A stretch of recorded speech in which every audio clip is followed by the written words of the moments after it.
Hi guys, you're so very welcome to this channel narcscon, where we deal with all things in relation to the narcissistic personality disorder. Today I'd like to walk around the topic of how dangerous are narcissists, and can you put that umbrella over all narcissists? Are some less dangerous than others? Are some more malignant than others? And people often ask in coaching, if I leave the narcissist, they're in a long-term relationship, or there's a family member who often takes retribution or revenge out on people that go against them. And they're worried that this may happen to them. And because perhaps they've had a long-term relationship with this person, they worry about making an exit plan because they feel, rightly so, that there is a possibility that this person may take revenge. So just to look at that, I'd like to go back to the very beginning of what narcissism is and how different people who would be considered under the terms of the DSM as having 4 or more criteria of the narcissistic personality disorder, who could be termed narcissists, as a narcissist, as someone having a personality disorder.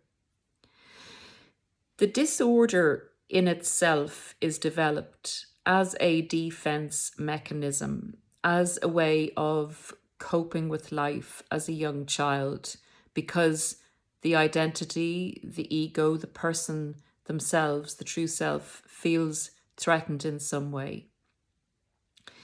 The way they cope with the threat is to go against it, to make up this imaginary friend, image, mask for themselves, that they're invincible, that no one can hurt them, and that they eventually will grow up to be Superman or Superwoman, and they will be the defender of themselves. They will control the situation. They will be in charge of everything, and no one will be able to get in or hurt them.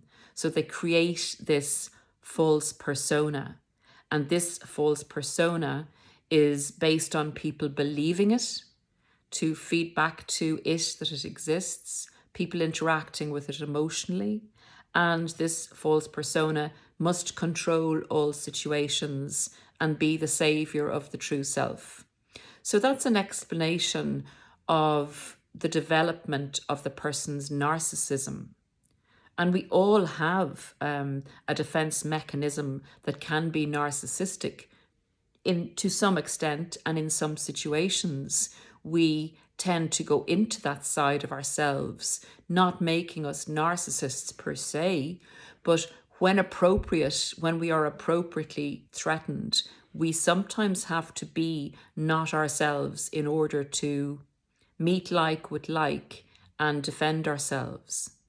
So we have a normal person using their narcissistic side to defend themselves in a situation where they feel very threatened and they cannot use their empathy to defend themselves.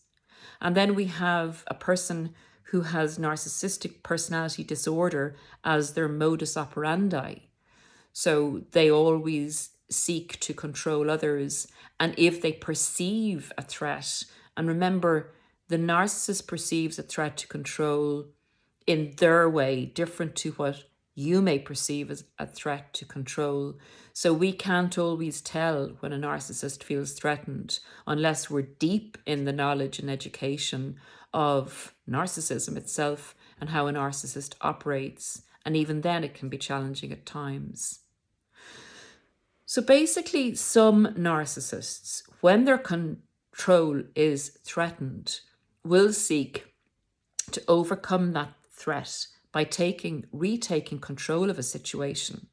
And that may be to punish someone, that may be to go against that person and attack them, maybe financially, maybe emotionally by having an affair with someone else, maybe by using a smear campaign against that person, maybe by getting them to lose their job. But that narcissist may be satiated by the amount of pain that you go through after they've done something to cause you pain. They may feel at that stage that you're adequately punished. And their mask is such, and their lie to themselves is such, that they're actually a good person. And there's a limit to what they will actually do when threatened, and will appropriately regain control of a situation. That's not to say, like if somebody threatens a normal person or a narcissist of this ilk, that if their life is threatened, they won't go and kill someone.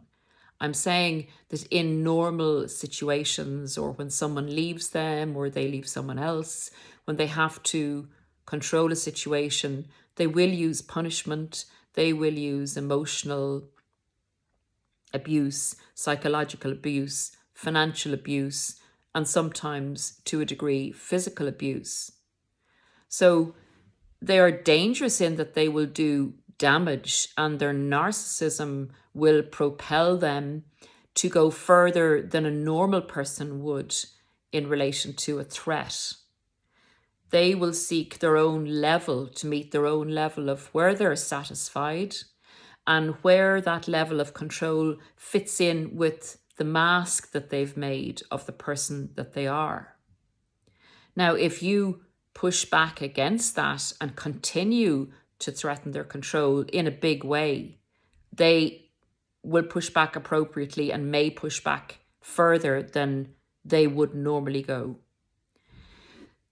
The dangerous narcissist is the very dangerous narcissist is the narcissist that tends towards the other end of psychopathy, where they take pleasure in inflicting pain, where there is a sadistic nature, where you're talking about sociopathy, where you're talking about antisocial personality disorder. And how does the normal person know that they've met a narcissist of this level? Because narcissists who are also psychopaths are extremely good, can be extremely good at hiding that side to themselves.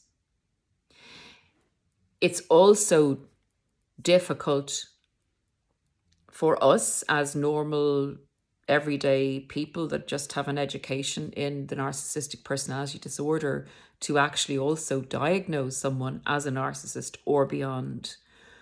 But without the luxury of this person willingly going to a psychiatrist or someone who is adequately educated to assess them, we have to use our abilities, our intellect, and our education to protect ourselves and to make an assessment of what we're dealing with in a civilian capacity.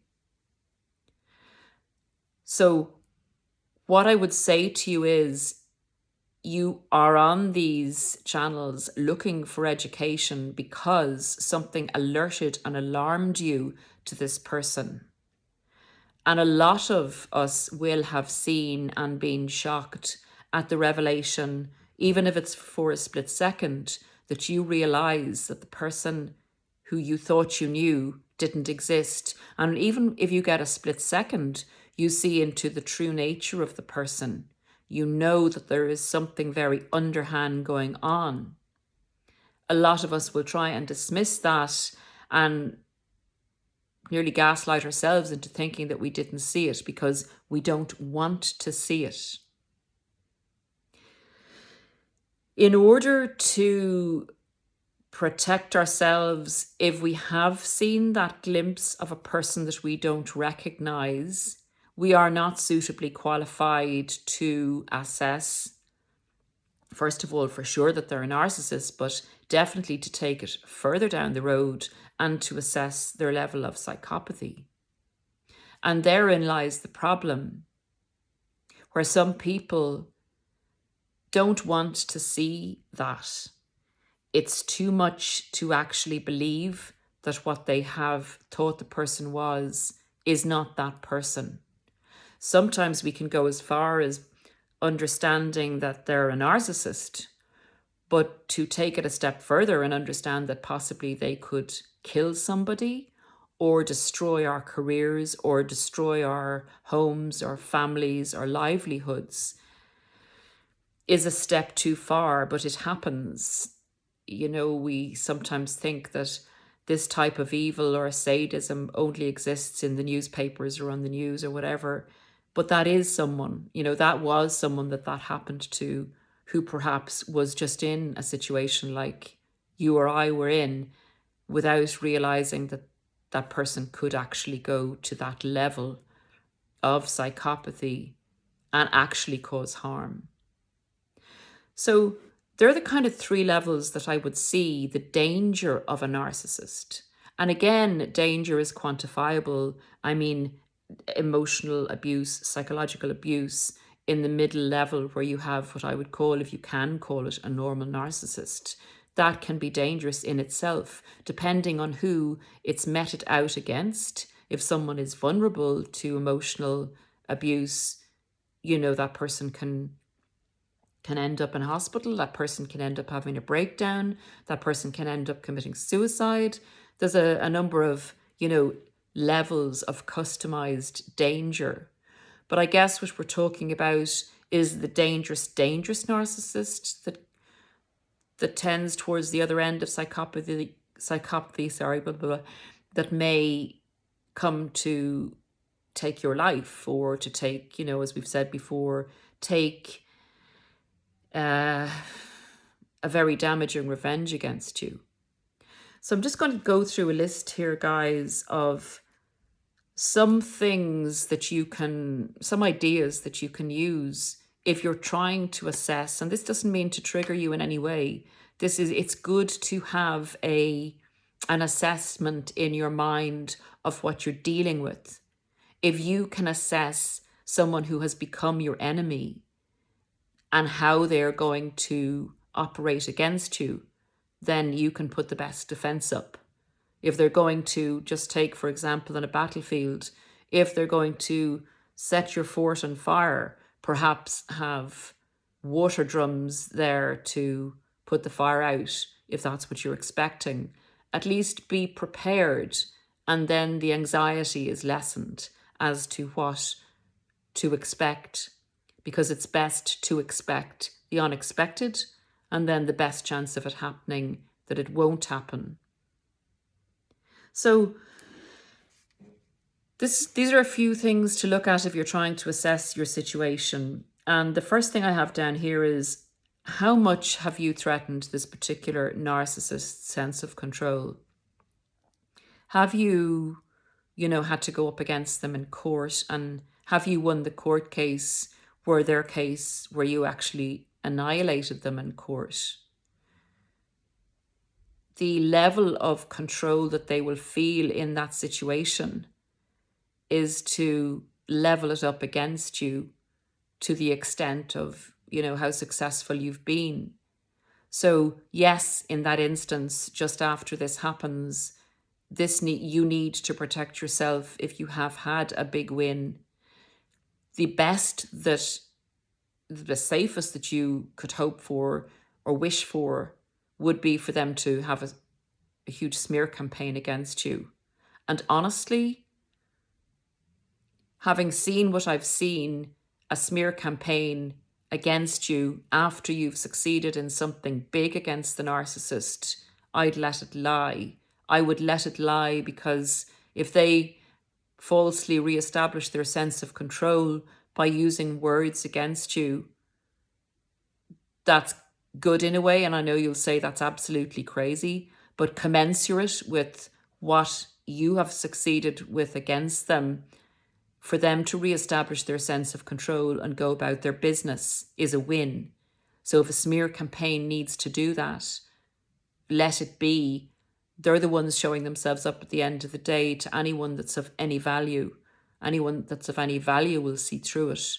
But if they can reestablish their equilibrium in that manner, I would go off about your business and be with people that matter to you and not fight against that.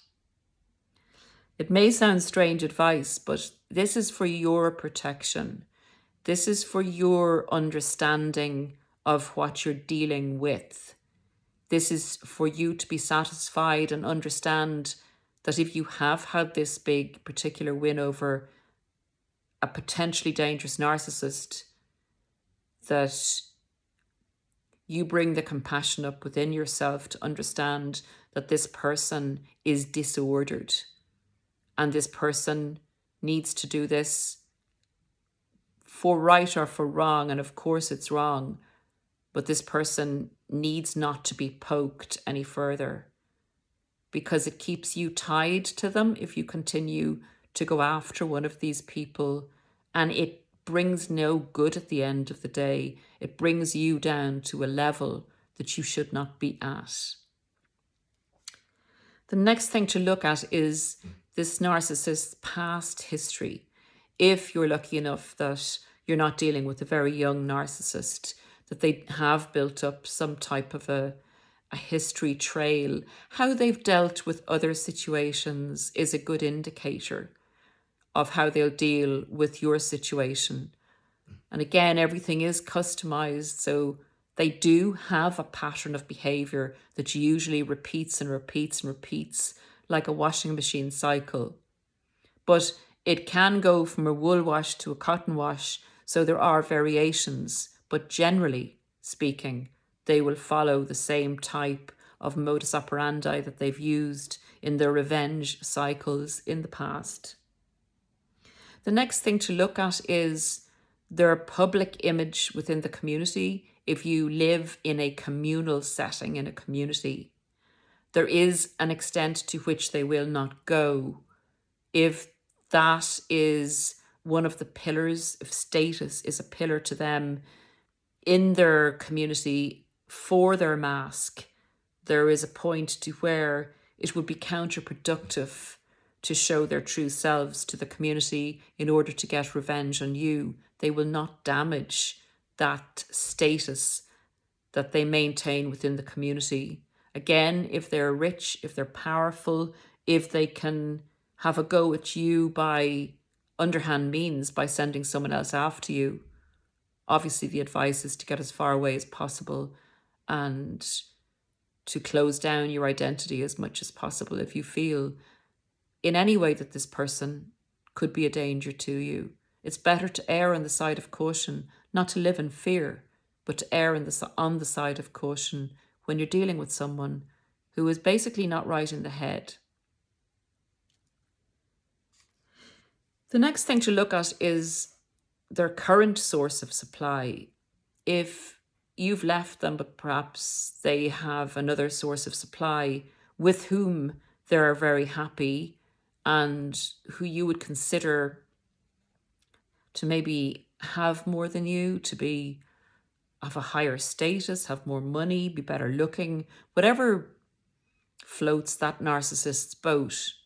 If they're in a happy state with someone else and they feel that they've punished you, even though you've got away with more than you should have got away with in their cash register eyes, then there's a better chance that they certainly won't come after you to take revenge on you, because they'll be too busy with the new supply and be too full up of narcissistic supply with their current source of supply or situation that they find themselves in.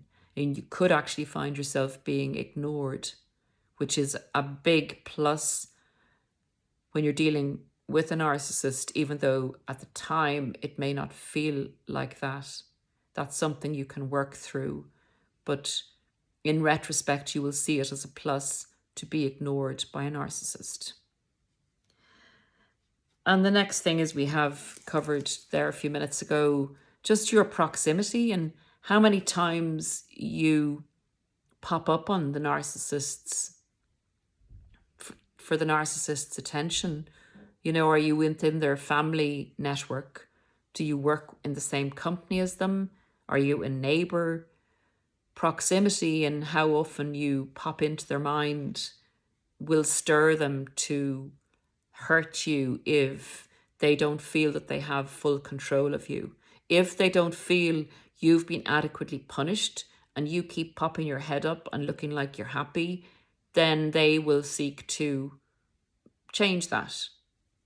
So guys, don't overly worry. Don't be overly anxious. Take the necessary steps to back away slowly from a narcissist. And I think it might be prudent to cover a video or a podcast in the next up in line as to how to make a measured exit, how to back away slowly from either a family member who's a narcissist who likes to slap people around, or a relationship, or get out of a work situation. The main piece of advice is to know thine enemy, protect yourself accordingly, and to not be over anxious. Prepare and to back away slowly so that the narcissist isn't threatened by you apparently taking a big dollop of control away from them by using your own initiative and having the very daredevil, darest, barest audacity to escape from their net and out of their control. I hope that was helpful in relation to how dangerous can a narcissist be. Until next time, guys, take great care of yourselves, and I look forward to speaking with you again in relation to the backing away business from a narcissist. Bye for now.